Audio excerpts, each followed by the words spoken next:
Ladies and gentlemen, Garfield and friends. We're ready to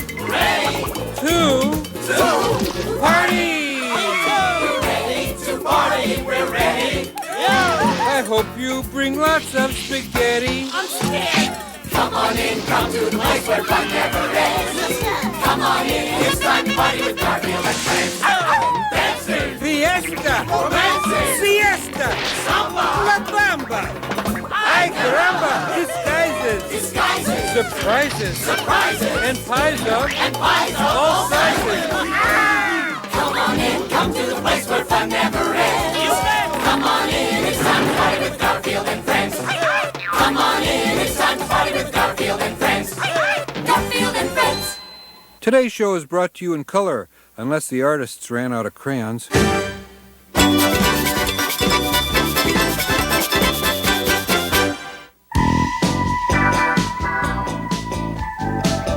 This is an interesting program. Hey, don't hog the milkshake. Here, you may have half of this. Some experts theorize that there is a central gathering place for all the ghosts and goblins of the world, like a big dispatching station. You were supposed to drink half. I did. The bottom half. Let's watch something else. This show is dumb. A central dispatching station for ghosts. What a stupid idea.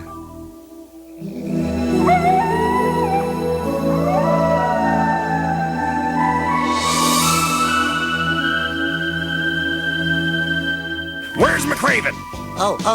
Right here, sir. I'm still haunting the north side of town. Good boy. Well, keep scaring people there and, I object. What is it, Diablo? This miserable excuse for a ghost has a prime territory, and he has never once scared so much as a butterfly. McRaven? Is this true? Not exactly. Who was the last person you scared? Last person. Last person? Well, just last week I almost scared a chihuahua. This pathetic poltergeist is an insult to every man, woman, and specter among us. He should be fired at once, stripped of his sheet, and I should be given his plum assignment. McRaven, what do you have to say for yourself? Please, just one more chance. I can scare somebody. I know I can. You'd better. You'll see. I'll do it. Oh boy. Better find someone I can scare. Maybe something small like a kitty cat. I think there's one in this house. Let's see, what do I want? I should leave something for breakfast. Hey, an olive something.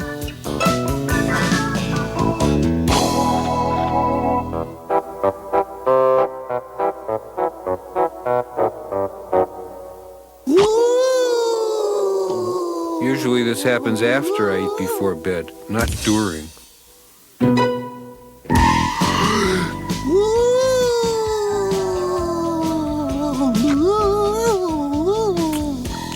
Would you pass the ketchup? Aren't you the least bit frightened? Yes. I'm not sure what this green stuff is I'm eating. I'm a failure as a ghost. Oh, I can't even scare a kitty cat. No, but I can. Watch this. Poor little ghost. He didn't understand that after John's cooking, it takes a lot to scare me. Like that. Help! Higher quality ghost! Help!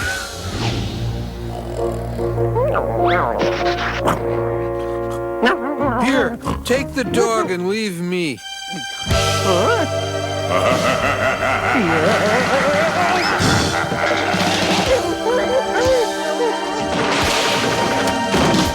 Now, there's still the master of the house to terrorize. Who could it be at this hour? Is this John Arbuckle? Yes?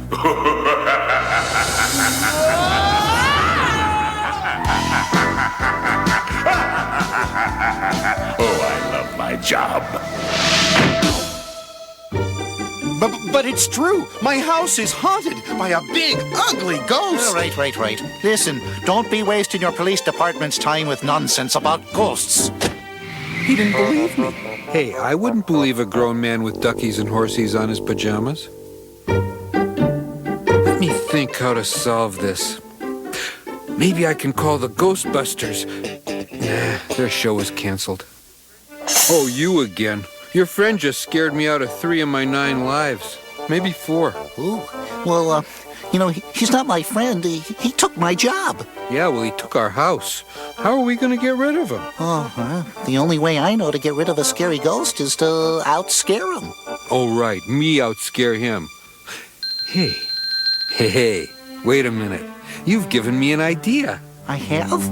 Yeah, I need to check the TV listings. Now that I've redecorated to make the place more unlivable, I think I'll stay a while. Maybe, 7,000, 8,000 years. Oh, goody. Someone else to scare. Oh, it's you. I've already scared you. Have you had the TV on this morning? No. Hurry, my favorite show is on.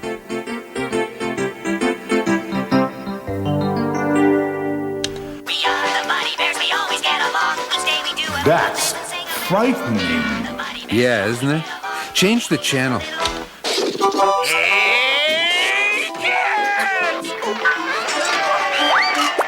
You should see what's on the All Stupid Game Show channel.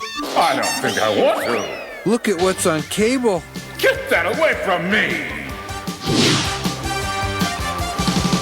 John's new battery-powered TV.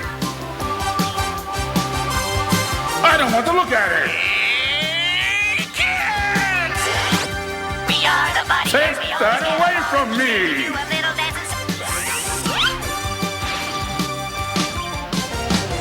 There's an infomercial on Channel 23. Where does a ghost get a job these days? Maybe ruining someone's TV reception. It's yours. It's all yours. I see why you can't scare these people. Hey, let's watch the All Binky channel. Help! Help! Ooh. Well, you got your house back and I got my old job back. Sure looks that way. But I still can't scare anyone. Oh, come on. I'll give you some pointers. Really? I don't know exactly what happened, but I'm glad it's all over. And I have a feeling we won't see any more ghosts around. Excuse me, would you like to watch Binky the Clown?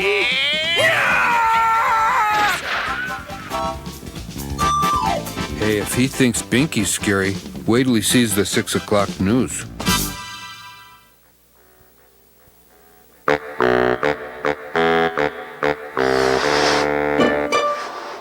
Life with John is not normal.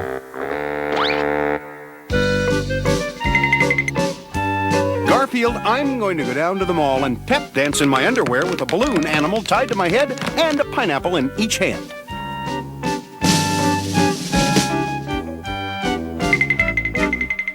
Again.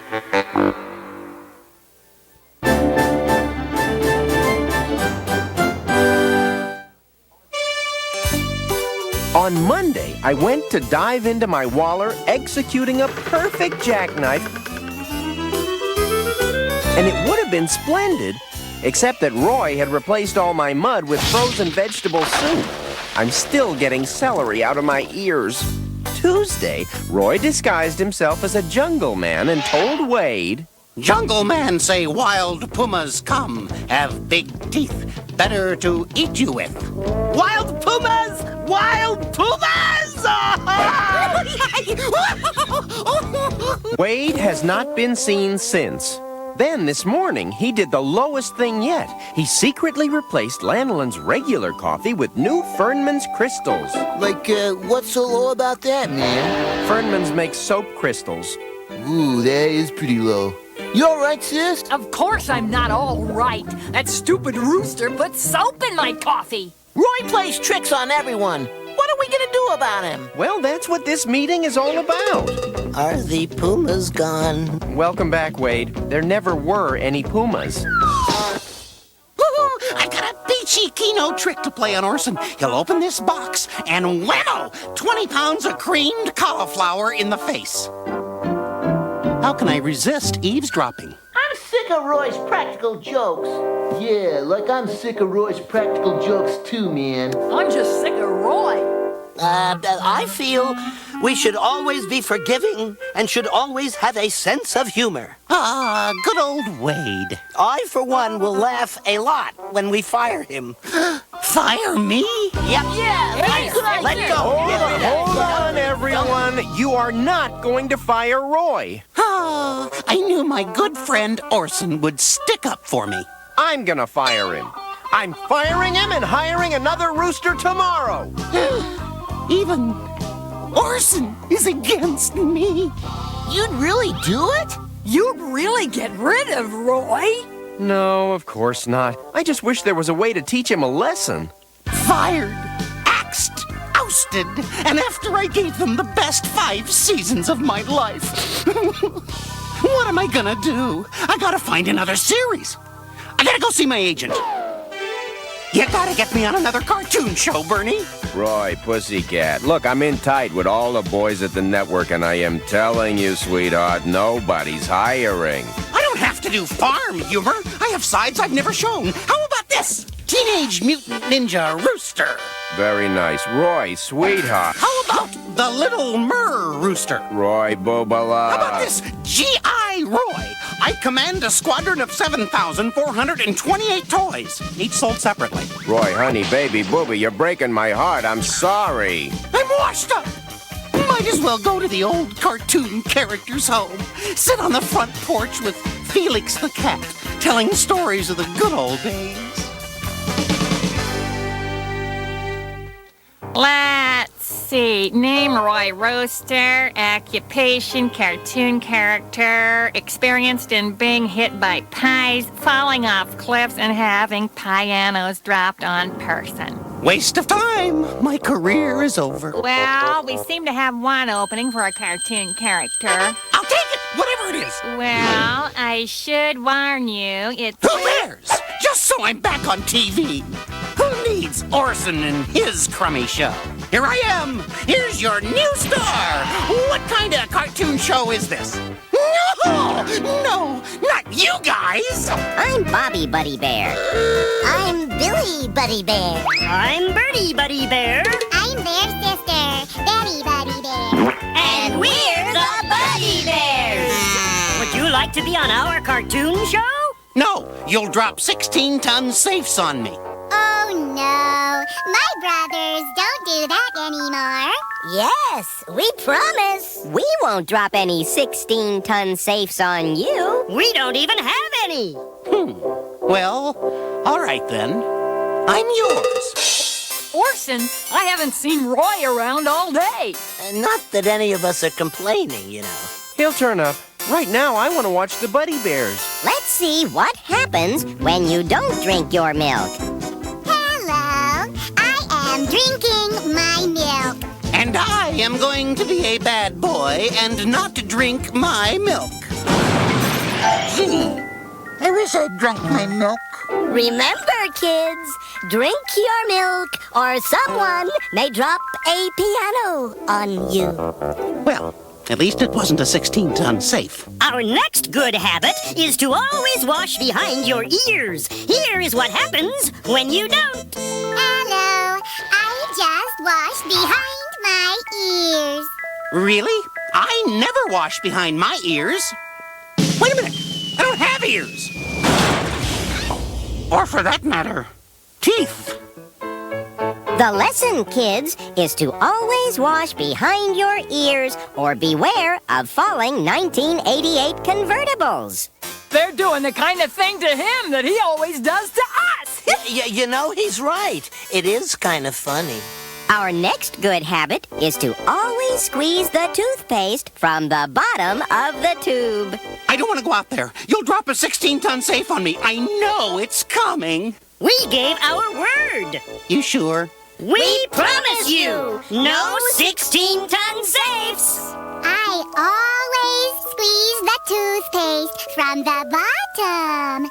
I always squeeze it from the top. I thought you promised not to drop a 16-ton safe on me. And we didn't. We don't have any.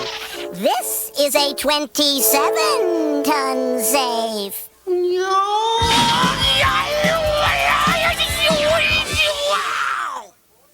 Gee, looks like Roy left me a present.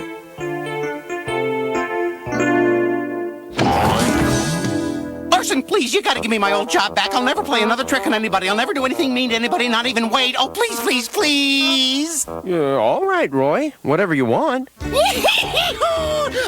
back on TV. What was that all about? Yeah, Roy sounded like you fired him, man. Well, that's not so. I never fired Roy. But I will now.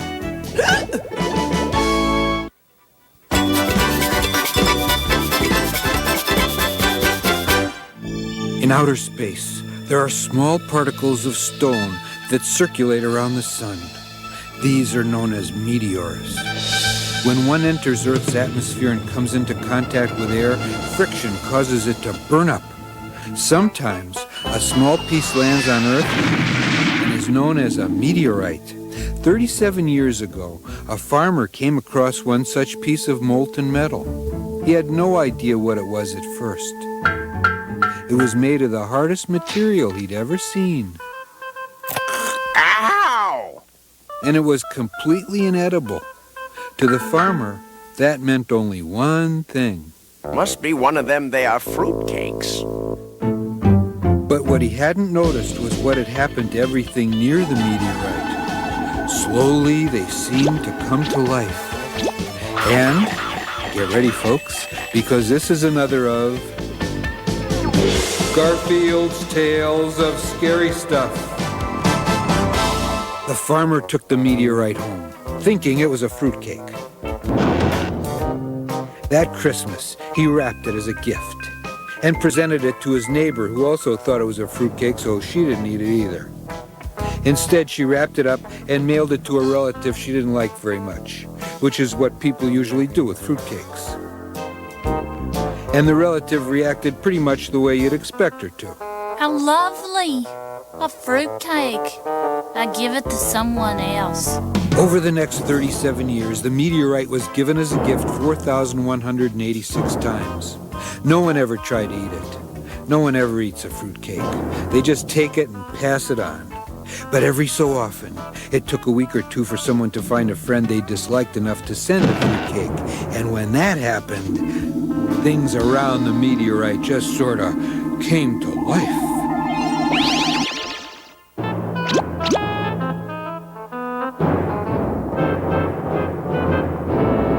Finally, a week ago Tuesday, a package arrived at the home of John Arbuckle.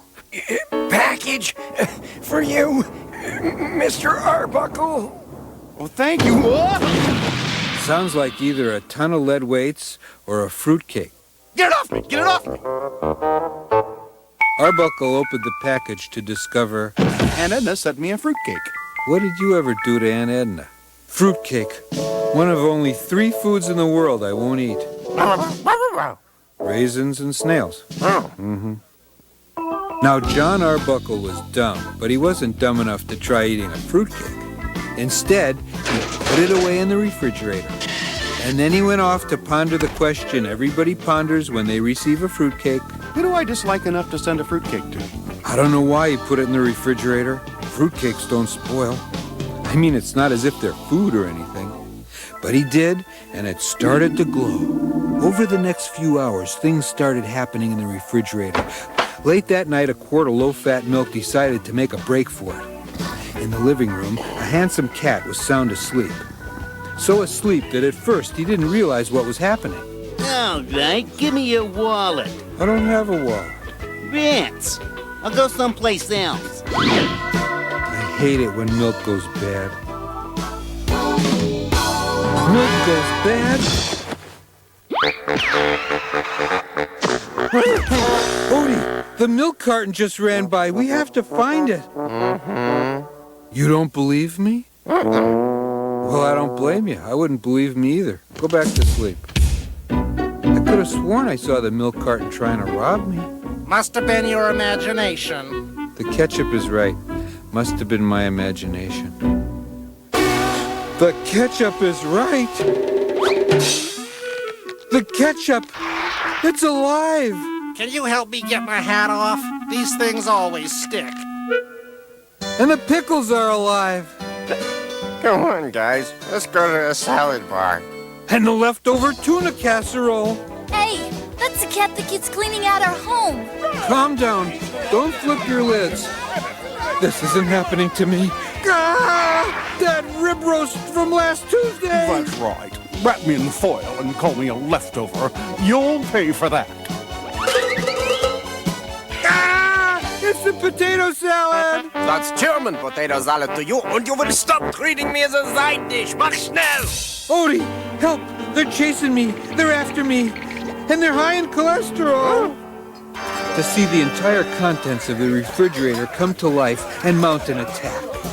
Oh, what is going on in here? Garfield's being attacked by a bunch of meats and vegetables. I should have known.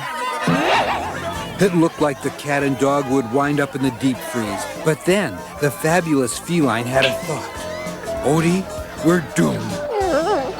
But I'm entitled to a last meal. Last meal? What do you mean?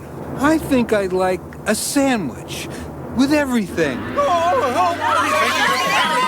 They ran from the cat in terror, knowing full well there wasn't anything he wouldn't put in a sandwich. They all got away, even the jar of molasses, which is usually so slow. Arbuckle spent several minutes trying to form whole words. Well, While the cat indicated they should investigate the refrigerator, they found it empty but for one mystical glowing force, and the cat came to a brilliant conclusion. I have a feeling this may not be a fruitcake. A local scientist confirmed that it was a radioactive meteorite with mutation powers that could bring inanimate objects to life. At first, Arbuckle didn't have a clue what to do with it. What do you think, Garfield? But the cat, of course, had an idea. They took the meteorite to their local city council where nothing had moved in over 20 years. Sure enough, within minutes, the meteorite's powers took over. And the city council actually sprang to life and did things. The important thing is that we realize that time is on our side. The end? Perhaps. But the next time someone who doesn't like you sends you a fruitcake, wait before you pass it on. 'Cause it could be a fruitcake, but it could also be one of... Okay, let me have the echo again. Garfield's Tales of Scary Stuff. I love that.